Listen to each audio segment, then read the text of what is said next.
Саламатсыздар, урматтуу коллегалар, урматтуу бүгүнкү талкуунун катышуучулары. Бүгүн өзү негизи мындай жакшы талкуу болуп атат.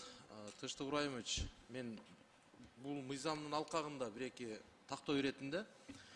Бул эми мыйзамдын аталышы, мына жаңы системанын түзүлүшү өзү аты аталып тургандай эле көп мандаттуу деп айтылып атпайбы?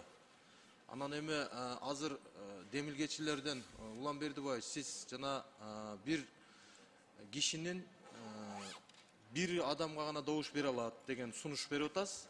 Ошого карама каршылык келбейби биринчиден? Экинчиден, ошого утурлай эле Тынчтык Ыбрайымович, сиздердин буга чейин эми көп мандаттуу округтарды өткөрүп келип атасыздар да, жергиликтүү кеңештердечи.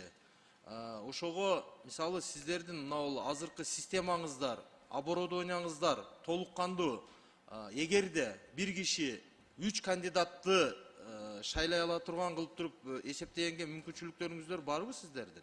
Эгерде бир киши 3 кандидатты шайлай турган болсо. Мүмкүнчүлүк бар, себеби жергиликтүү кеңештин депутаттарын шайлоодо ушул эле система колдонулган. Мүмкүнчүлүк бар. Баягы жогоруда айтып кеткенде, кайталанып кетейин, урматтуу депутаттар, кандай мыйзам кабыл алсаңыздар, ошол мыйзамды так аткарганга биз даярбыз.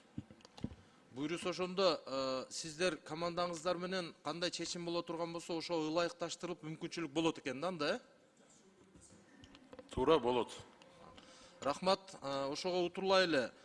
Мисалы азыр мына жаңы система санарип болуп бир топ алдыга жылып атабыз.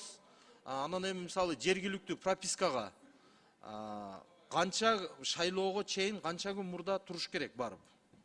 Мындай чектөө барбы, жокпу, норма? 90 күн.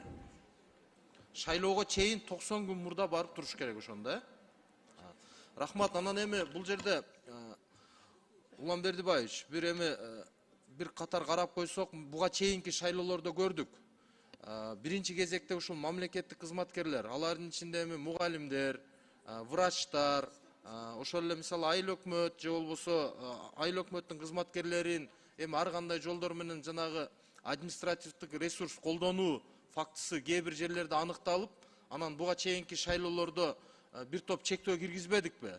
Ошого мен ойлойт элем, туура агитатор болбосун, башка жака аралашпасын, бирок кайсы бир кандидат өзүнүн программасын, өзүнүн мисалы сунуштарын элге жолуккан убакта айтып жаткан мезгилде катышууга эч кандай мындай чектөө койбосок, себеби азыркы күндө явка аз деп атабыз, катышуу аз деп атабыз. Бирок эми биздин бул эми мамлекеттик кызматкерлер ошол эле биринчи кезекте үй бүлөсүнө, анан эми жакын коңшусуна кээ бир моменттерин түшүндүрүү иштерин да жүргүзөт да.